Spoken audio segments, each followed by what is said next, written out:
Olá pessoal, bem-vindos ao nosso playbook interno da O2 Data Solutions. O objetivo aqui é bem simples, ter um guia, uma fonte única para a gente alinhar todo mundo sobre quem nós somos, o que a gente constrói e principalmente como é que a gente muda o jogo para os nossos clientes. Vamos mergulhar nisso? Vamos começar com a nossa ideia mais importante, porque ela é que molda tudo, absolutamente tudo que a gente faz. Quando a gente fala que não vende software, mas sim redução estrutural da entropia decisória, o que isso quer dizer na prática? Quer dizer que o nosso negócio não é vender ferramenta. O nosso negócio é trazer ordem e clareza para o caos de tomar decisões em grande escala, uma coisa que os nossos clientes enfrentam todo santo dia.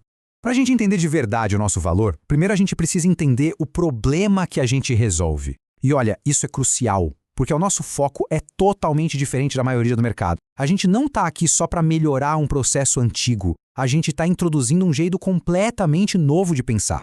Esse slide aqui mostra bem essa virada de chave. De um lado, você tem o planejamento tradicional, olhar para o passado, para as médias e basicamente tentar adivinhar o futuro. Do outro lado está a nossa abordagem, a descoberta de políticas. A gente não está tentando prever o amanhã. A gente está usando dados para descobrir qual é a melhor ação possível para tomar agora, nesse exato momento. Então, o ponto central é esse. O maior desafio dos nossos clientes é o que a gente chama de entropia decisória. É aquela degradação lenta de performance que vem de milhares de pequenas decisões erradas ou não tão boas todos os dias. É esse o caos que a gente veio para organizar. Certo? Se o problema é essa tal de entropia decisória, como é que a gente combate isso?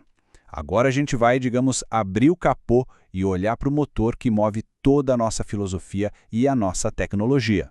O coração da O2 é uma tecnologia que a gente chama de Descoberta Simbólica de Políticas, ou SPD. Olha só, a maioria das pessoas, quando ouve falar de inteligência artificial, pensa naqueles modelos de caixa preta, sabe? Sistemas que te dão uma resposta, mas não explicam o porquê. A gente faz exatamente o contrário.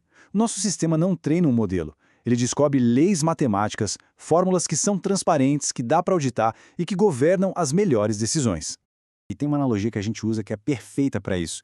O nosso motor é como um ecossistema competitivo, um ambiente darwiniano, onde milhares e milhares de fórmulas nascem, competem entre si e evoluem. Só as mais adaptadas sobrevivem. E as mais adaptadas são aquelas que geram os melhores resultados financeiros. Simples assim. E como essa evolução acontece? Através de um processo chamado programação genética. Pensa num ciclo de 4 etapas que se repete milhões de vezes. Primeiro, a gente gera um monte de estratégias de fórmulas. Segundo, a gente simula o desempenho de cada uma delas usando dados reais. Terceiro, a gente seleciona as melhores, com base em métricas de negócio que importam, como o EBITDA. E por fim, a gente evolui as vencedoras, combinando e fazendo mutações para criar uma geração ainda mais forte. É um processo de refinamento constante e implacável. E isso leva a gente para a diferença mais fundamental de todas. O que sai do nosso processo não é uma inteligência artificial misteriosa, uma caixa preta. O resultado é uma única fórmula, matemática, elegante e totalmente transparente. É um artefato que pode ser lido, entendido, validado e implementado em qualquer lugar. E aqui, um exemplo real de uma dessas políticas. A gente chama de V31. Olhando assim de primeira, parece complexo, né? E é mesmo. Isso porque ela está pegando relações muito sutis entre variáveis como o lifetime value, o lead time, a demanda em vários períodos, coisas que um ser humano simplesmente não conseguiria escrever do zero. Essa política ela não foi desenhada por alguém, ela emergiu desse processo de evolução. Ok, vamos avançar. Como é que essa tecnologia super profunda se transforma naquilo que a gente de fato entrega para o nosso cliente? Como isso vira um produto que o cliente não pode recusar? Agora, atenção aqui, porque esse é um ponto que todo mundo precisa entender e saber comunicar muito bem. O algoritmo, esse motor evolucionário, ele não é o produto. A gente nunca vende o algoritmo. Ele é o nosso motor, o nosso segredo industrial. É o que gera vantagem para o cliente. O produto de verdade é a experiência, é a sensação de controle, de clareza que a gente proporciona. É a habilidade de olhar para um portfólio inteiro de produtos e poder agir com um nível de inteligência que, antes, era simplesmente impossível.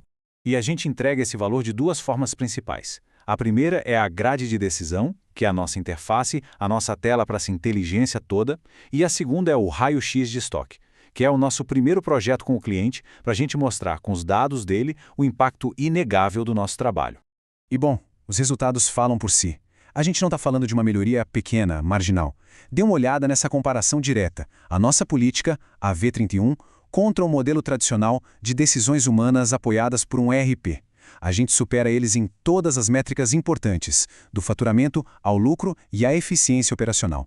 O impacto na última linha, no EBITDA, é chocante, um aumento de 151%. Isso prova, sem deixar nenhuma dúvida, que decisões melhores, tomadas em escala, se transformam diretamente numa eficiência financeira brutalmente maior. Para terminar, a gente precisa equipar todo mundo com a capacidade de comunicar esse poder todo. E para isso, a gente precisa ser muito disciplinado com a nossa linguagem. Esse é o nosso manual de comunicação. As palavras que a gente usa têm que ser tão precisas quanto a nossa matemática, porque são elas que definem o nosso valor e que nos separam de todo o resto do mercado. Olhem bem essa tabela. Decorem. Cada um de nós precisa dominar essa linguagem. A gente está, de forma ativa, mudando a conversa do mercado, tirando o foco de previsão e colocando em decisão, saindo da caixa preta e indo para a transparência, parando de vender software e começando a entregar inteligência. É assim que a gente domina a narrativa. É assim que a gente ganha.